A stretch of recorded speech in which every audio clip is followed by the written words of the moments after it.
Finally wrap up Raghu ডাকাত। এতদিনের পর অবশেষে র্যাপ আপ হয়ে গেল, শুটিং কমপ্লিট হয়ে গেল রঘু ডাকাতের। হাই এভরিওয়ান, আমি রূপম, চলে এলাম আরো একটা নতুন ভিডিও নিয়ে। বন্ধু, এখন আমরা কথা বলতে এসেছি রঘু ডাকাতকে নিয়ে। গতকালকেই লাস্ট শুট ছিল এবং দেবদা এবং পুরো টিম, রঘু ডাকাতের টিম শুটিং শেষ করে মানে বাড়িতে যে ব্যাক করছে সেটার একটা স্টোরি দেয়। গতকাল রাত্রেই দেখেছিলাম, কিন্তু রাত্রির যেতে হয়েছিল আর ভিডিওটা বানাতে পারিনি। তো সেখান থেকেই জানতে পারি, এবং সেখানে যে আর্ট ডিরেক্টর রয়েছে সেও ছিল। দেবদা প্লেনে বসে, art director Pritam I think নাম, এবং তার পাশেই ডিরেক্টর ধ্রুব ব্যানার্জি, তিনজনে মিলে ফটোটা ছাড়ে এবং দেবদাও সেটাকে আর কি পোস্ট করে, স্টোরিতে দেয় এবং বলা হয় যে coming back to the home এবং ফাইনালি র্যাপ আপ রঘু ডাকাত। তো এতদিনের অবসান কোথাও গিয়ে, মানে রঘু ডাকাত যে এতদিন ধরে শুটিং হলো এবং কি যে বড় স্কেলের ছবি দেখতে পেতে চলেছি, দেবদার প্রোডাকশন প্লাস এসভিএফ, ভাই খেলা হবে। এবং দেবদার সিনেমা মানে আমরা জানি ভাই, একটা আলাদাই প্রমোশন, একটা আলাদাই আমেজ ক্রিয়েট করবে। এতদিনে আমরা বুঝে গেছি বাঘাযতীনের প্রমোশন দেখে, খাদানের প্রমোশন দেখে। আমি দেখতে চাই রঘু ডাকাতে ভাই কি করে। ভাই আলাদাই মেতে থাকবে দর্শক, আলাদা রকম ভাবেই। এবং রঘু ডাকাতের বেশ কিছু আপডেট কিছুদিন আগেই দেখলাম, মানে অরিত্রদা, আমাদের কমিউনিটির অরিত্রদা, সে দিয়েছে। দেখো, জয়কালী গানটা আমরা শুনে নিয়েছিলাম একেবারে প্রথমে, ওই জাহাজটার মধ্যে, যেরকম জাহাজটাকে বানানো হয়েছে, জাহাজটা বানাতেও বেশ খরচা হয়েছে। এবং যেটুখানি খবর পেয়েছিলাম যে টালিগঞ্জের স্টুডিওতেই ওই জাহাজটা বানানো হয়েছে, ওই স্টুডিওতেই, মানে ভারতলক্ষ্মী স্টুডিওতেই শ্যুটটা করা হয়েছে, ওই ব্লু স্ক্রিন রেখে। কারণ ভিএফএক্স এর কাজ বহুত থাকতে চলেছে, ঠিক আছে, এটা একটা বিষয় গেল।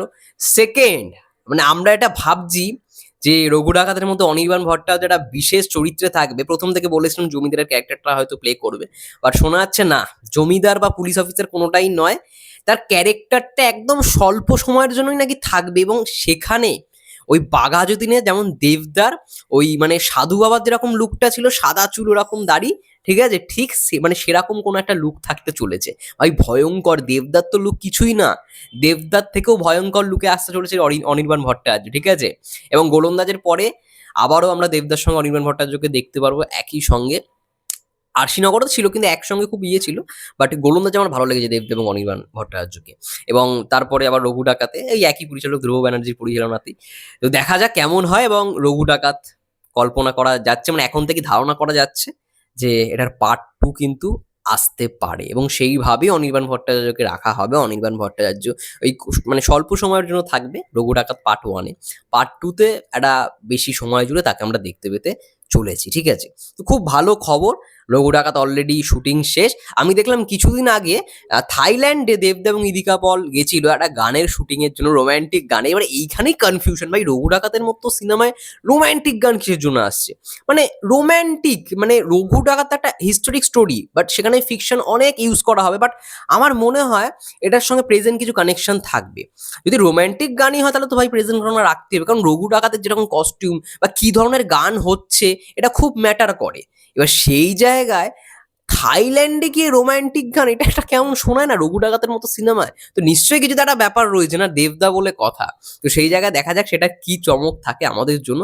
আমি দেখলাম থাইল্যান্ডের শুটিং কিছুদিন আগে শেষ হয়েছে, এবং সেটা করেই আর কি গতকালকে মানে পুরোপুরি র্যাপ আপ হয়ে গেছে রঘু ডাকাতের। এবার হয়তো প্যাচ শট বাকি থাকলেও থাকতে পারে, ওগুলো হয়তো স্টুডিওতেই কমপ্লিট করা হবে। বাট পুজোয়, এই দুর্গা পুজোয় আবারও বলছি, 1 নম্বরে ভাই রঘু ডাকাত, এসবিএফ দেব একসঙ্গে এতদিন পর আবার একই প্রোডাকশন হাউসে, তাদের দুজনের প্রোডাকশন হাউসের কোলাবোরেশন ফার্স্ট টাইম।